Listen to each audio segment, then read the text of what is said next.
This is chapter 21 of Jane Eyre. Presentiments are strange things, and so are sympathies, and so are signs, and the three combined make one mystery to which humanity has not yet found the key. I never laughed at presentiments in my life because I have had strange ones of my own.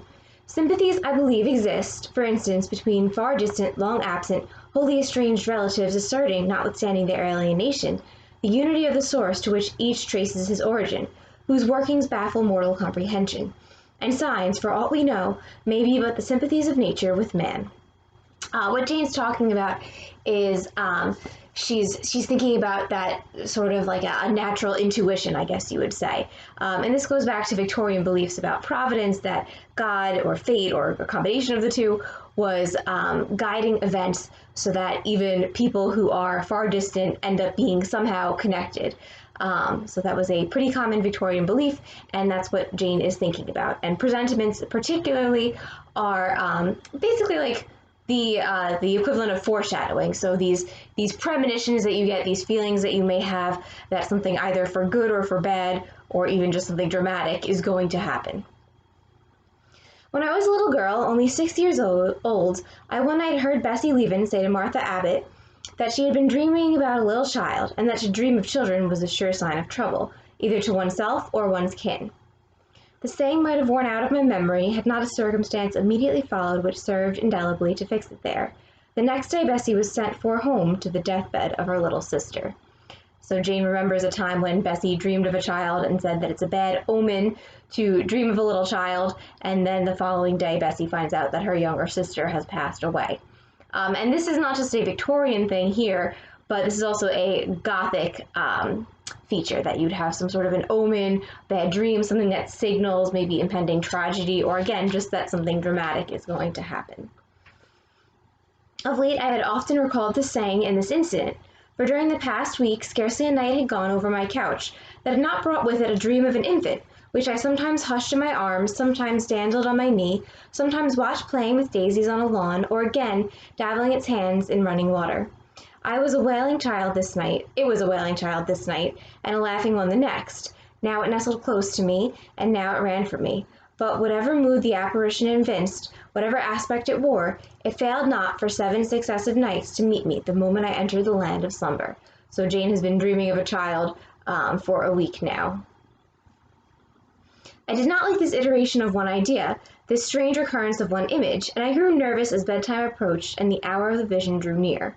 It was from companionship with this baby phantom I had been roused on that moonlight night when I heard the cry, and it was on the afternoon of the day following I was summoned downstairs by a message that someone wanted me in Mrs. Fairfax's room.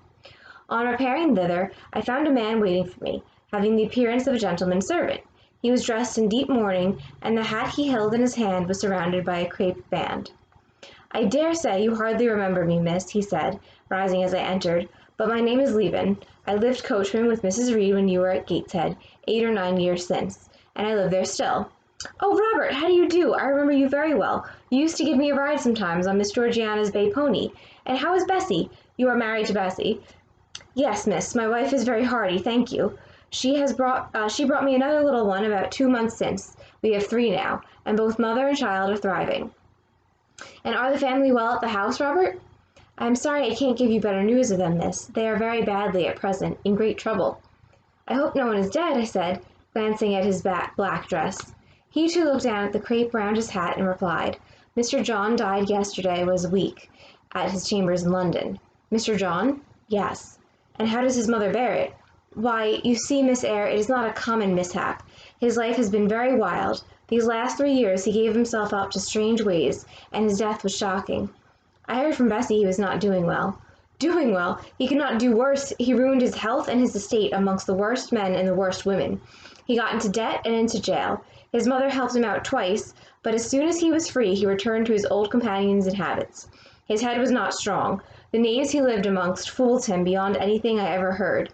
He came down to Gateshead about 3 weeks ago and wanted Mrs. to give up all to him. Mrs. refused. Her means have long been much reduced by his extravagance, so we went back again, and the next news was that he was dead. How he died, God knows. They say he killed himself.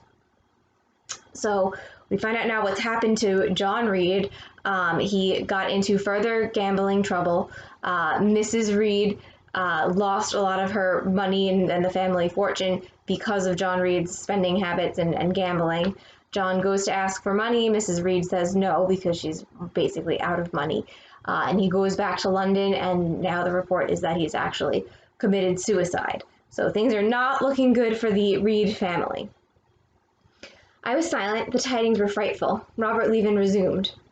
Mrs. had been out of health herself for some time. She had got very stout, but was not strong with it, and the loss of money and fear of poverty were quite breaking her down. The information about Mr. John's death and the manner of it came too suddenly. It brought on a stroke. She was 3 days without speaking, but last Tuesday she seemed rather better. She appeared as if she wanted to say something, and kept making signs to my wife and mumbling. It was only yesterday morning, however, that Bessie understood she was pronouncing your name, and at last she made out the words, "Bring Jane, fetch Jane Eyre. I want to speak to her. Bessie is not sure whether she is in her right mind or means anything by the words, but she told Miss Reed and Miss Georgiana and advised them to send for you. The young ladies put it off at first, but their mother grew so restless and said, "Jane, Jane," so many times that at last they consented. I left Gateshead yesterday, and if you can get ready, miss, I should like to take you back with me early tomorrow morning. Yes, Robert, I shall be ready. It seems to me that I ought to go. I think so too, miss. Bessie said she was sure you would not refuse, but I suppose you will have to ask leave before you can get off? Yes, and I will do it now. And having directed him to the servants' hall and recommended him to the care of John's wife and the attentions of John himself, I was in search of Mr. Rochester. So we also get news about Mrs. Reed, that once she finds out that John has passed away and that he committed suicide, Mrs. Reed has a stroke. She's not doing too well, and even Georgiana and Eliza are not sure that she's really in full, has all of her faculties, that she's not really in touch with everything that's happening. But after Mrs. Reed has a stroke, she starts to ask for Jane Eyre, and that is what Bessie's husband is doing at Gateshead, getting her. So Jane is going to ask Mr. Rochester for some time off to go visit Mrs. Reed, because it seems like the right thing to do. He was not in any of the lower rooms. He was not in the yard, the stables, or the grounds. I asked Mrs. Fairfax if she had seen him. Yes, she believed he was playing billiards with Miss Ingram. To the billiard room I hastened. The click of balls and the hum of voices resounded thence. Mr. Rochester, Miss Ingram, the two Misses Eshton, and their admirers were all busied in the game. It required some courage to disturb so interesting a party. My errand, however, was one I could not defer, so I approached the master where he stood at Miss Ingram's side. She turned as I drew near and looked at me haughtily. Her eyes seemed to demand, "What can the creeping creature want now?" And when I said in a low voice, "Mr. Rochester," she made a movement as if tempted to order me away. I remember her appearance at the moment. It was very graceful and very striking. She wore a morning robe of sky-blue crepe. A gauzy azure scarf was twisted in her hair. She had been all animation with the game, and irritated pride did not lower the expression of her haughty lineaments. "Does that person want you?" she inquired of Mr. Rochester, and Mr. Rochester turned to see who the person was. He made a curious grimace, one of his strange and equivocal demonstrations, threw down his cue, and followed me from the room. "Well, Jane," he said, as he rested his back against the schoolroom door, which he had shut. "If you please, sir, I want leave of absence for a week or two." "What to do? Where to go?" "To see a sick lady who has sent for me." "What sick lady? Where does she live?" "At Gateshead, in Shire." "Shire? That is 100 miles off. Who may she be that sends for people to see her that distance?" "Her name is Reed, sir, Mrs. Reed." "Reed of Gateshead? There was a Reed of Gateshead, a magistrate." "It is his widow, sir." "And what have you to do with her? How do you know her?" "Mrs. Reed was my uncle, my mother's brother." "The deuce he was! You never told me that before. You always said you had no relations." "None that would own me, sir. Mr. Reed is dead, and his wife cast me off." "Why?" "Because I was poor and burdensome, and she disliked me." "But Reed left children? You must have cousins. Sir George Lynn was talking of a Reed of Gateshead yesterday, who, he said, was one of the veriest rascals on town.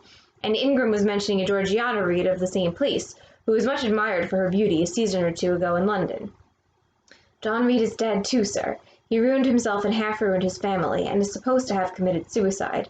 The news so shocked his mother that it brought on an apoplectic attack." "And what good can you do her?" "Nonsense, Jane. I would never think of running 100 miles to see an old lady who will, perhaps, be dead before you reach her. Besides, you say she cast you off." "Yes, sir, but that is long ago, and when her circumstances were very different. I could not be easy to neglect her wishes now. How long will you stay? As short a time as possible, sir. Promise me only to stay a week. I had better not pass my word, I might be obliged to break it. At all events, you will come back. You will not be induced under any pretext to take up a permanent residence with her? Oh no, I shall certainly return if all be well. And who goes with you? You don't travel 100 miles alone. No, sir, she has sent her coachman. A person to be trusted? Yes, sir, he has lived 10 years in the family. Mr. Rochester meditated. When do you wish to go? Early tomorrow morning, sir. Well, you must have some money. You can't travel without money, and I dare say you have not much. I have given you no salary yet. How much have you had in the world, Jane? Have you in the world, Jane? He asked, smiling. Just a little note. So Mr. Rochester says that he hasn't paid her yet. This is not good, but it's not quite as bad as you may be thinking. Jane is living and eating at Thornfield, so really all of Jane's living expenses are taken care of. So he just hasn't basically put money in her bank account yet, just so you know. Also, notice here that Mr. Rochester confirms things we know about the Reeds, that Georgiana is very beautiful, that John Reed is a rascal. Apparently this has gotten around to the Lynns and the Eshens and the Ingrams, etc. And also notice that Jane is deciding to go back, even as Mr. Rochester points out, even though Mrs. Reed cast her off in the past. So that's quite a different Jane than the Jane of her childhood. I drew out my purse, a meager thing it was. 5 shillings, sir. He took the purse, poured the hoard into his palm, and chuckled over it, as if its scantiness amused him. Soon he produced his pocketbook. Here, said he, offering me a note. It was £50, and he owed me but 15. I told him I had no change. I don't want change, you know that. Take your wages. I declined accepting more than was my due. He scowled at first, then, as if recollecting something, he said, Right, better not give you all now. You would perhaps stay away 3 months if you had £50. There are 10. Is it not plenty? Yes, sir, but now you owe me 5. Come back for it, then. I am your banker for £40. Mr. Rochester, I may as well mention another matter of business to you while I have the opportunity. Matter of business? I'm curious to hear it. You have as good as informed me, sir, that you are going shortly to be married. Yes, what then? So also notice this weird exchange with Jane and Mr. Rochester. The money that first he hasn't paid her, then he wants to give her too much, and then Jane won't accept too much, and then he gives her less than the 15. So it's a little bit of a weird back and forth there. And then Jane brings up the fact that he's going to be married soon. In that case, sir, Adele ought to go to school. I am sure you will perceive the necessity of it. To get her out of my bride's way, who might otherwise walk over her rather too emphatically. There's sense in the suggestion, not a doubt of it. Adele, as you say, must go to school, and you, of course, must march straight to the devil. I hope not, sir, but I must seek another situation somewhere. In course, he exclaimed, with a twang of voice and a distortion of features equally fantastic and ludicrous. He looked at me some minutes. So Jane mentions that because Blanche is going to be around, Blanche and Adele might butt heads. We know that Blanche is not a fan of Adele, doesn't really like her at all. So Jane suggests that Adele goes to school, and then of course Jane would have to get a new job. But Mr. Rochester tells her that they'll figure it out in time.